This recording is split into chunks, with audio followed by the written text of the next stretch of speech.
Assalamualaikum warahmatullahi wabarakatuh. Perkenalkan nama saya Nur Afia Safitri Lubis dengan NIM 250080147. Saya mahasiswa FMIPA Universitas Sumatera Utara dengan program studi Sarjana Fisika. Di sini saya akan membuat video pembelajaran yang akan membahas tentang materi teorema Nernst dan hukum ketiga termodinamika. Materi ini menjelaskan bagaimana perilaku entropi suatu zat ketika suhunya mendekati nol mutlak atau nol Kelvin. Sini saya membuat video ini bertujuan untuk memenuhi tugas termodinamika dengan dosen pengampu Dr. Muhammad Sontang Siotang, SSI, MSI. Dan masuk pada penjelasannya, yaitu yang pertama ada pengertian entropi. Entropi atau S adalah besaran termodinamika yang mengukur tingkat ketidakteraturan atau jumlah kemungkinan susunan mikroskopik partikel pada suatu sistem. Konsep ini menghubungkan perilaku mikroskopik, yaitu misalnya panas dan temperatur, dengan keadaan mikroskopik, yaitu konfigurasi partikel, di mana persamaannya yaitu dS sama dengan delta Q reversible per T, di mana persamaannya ini yaitu persamaan fundamental perubahan entropi untuk proses reversibel. Di sini delta Q reversibel adalah kalor yang dipertukarkan secara reversibel dan T adalah temperatur mutlaknya. Maknanya yaitu semakin banyak kemungkinan konfigurasi mikroskopiknya, semakin tinggi entropinya. Yang kedua ada teorema Nernst. Teorema Nernst yang dikemukakan oleh Walter Nernst memberi gambaran tentang perilaku entropi pada limit temperatur sangat rendah, yaitu ketika temperatur suatu zat murni mendekati 0 Kelvin, perubahan entropi untuk proses isotermal akan mendekati 0.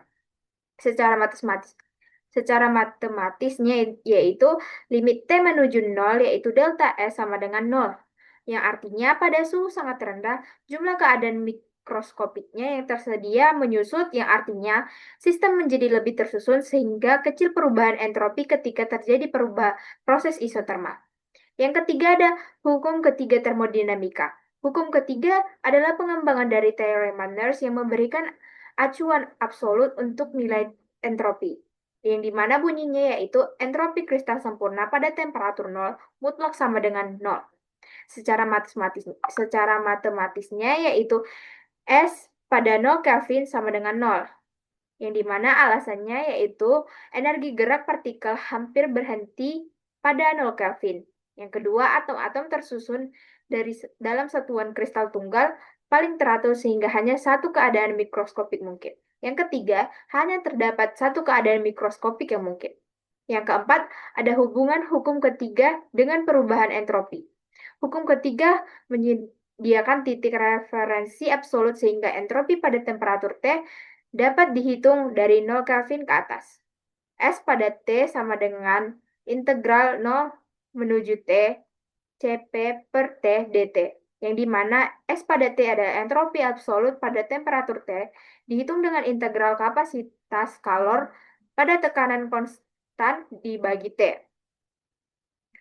dengan basis S pada 0 sama dengan 0. Kita memperoleh entropi absolut yang dapat dibandingkan antara zat dan dipakai dalam perhitungan termodinamika yang lebih kompleks seperti energi bebas Gibbs pada kondisi rendah suhu. Yang kelima ada mengapa nol mutlak sulit dicapai. Hukum ketiga juga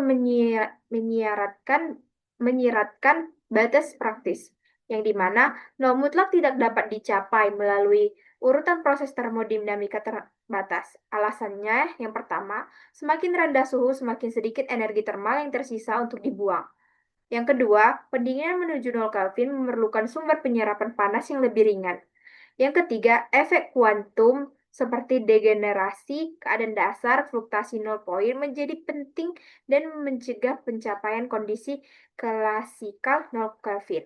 Konvensi satuan 0 Kelvin yaitu minus 273,15 derajat Celcius.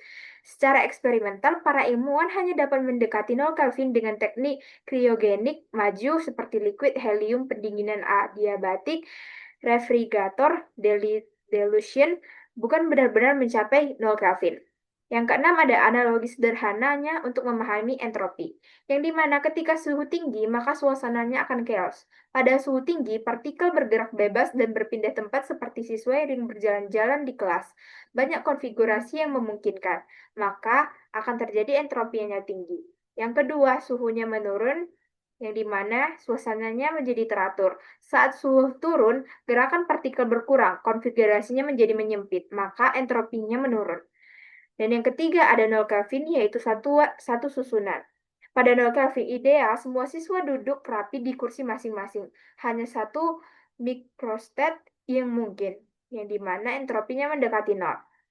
Selanjutnya ada aplikasi berdampak, yaitu pengembangan teknologi superkonduktor. Hukum ketiga dan kemampuan pencapaian temperatur sangat rendah berkontribusi langsung pada kemajuan teknologi superkonduktor. Superkonduktor memiliki resistivitas listrik nol pada suhu di bawah titik transisi kritis tertentu, memungkinkan arus mengalir tanpa kehilangan energi. Yang pertama, ada aplikasi medisnya, yang dimana yaitu magnet superkonduktor yang digunakan pada MRI untuk menghasilkan medan magnet kuat tanpa kehilangan daya. Yang kedua, digunakan untuk transportasi, yaitu kereta maglev memanfaatkan medan magnet dari superkonduktor untuk mengurangi gesekan dan memungkinkan kecepatannya tinggi.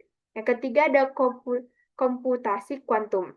Qubit superkonduktor harus didinginkan dekat 0 Kelvin untuk meminimalkan dekoherensi kuantumnya. Selanjutnya ada ringkasan dan kesimpulan. Yang kesimpulan utamanya yaitu teorema Nernst dan hukum ketiga menyediakan landasan teori penting dalam termodinamika rendah suhu dan berperan besar dalam kemajuan teknologi modern yang memerlukan kondisi kriogenik. Sekian video pembelajaran dari saya. Terima kasih. Wassalamualaikum warahmatullahi wabarakatuh.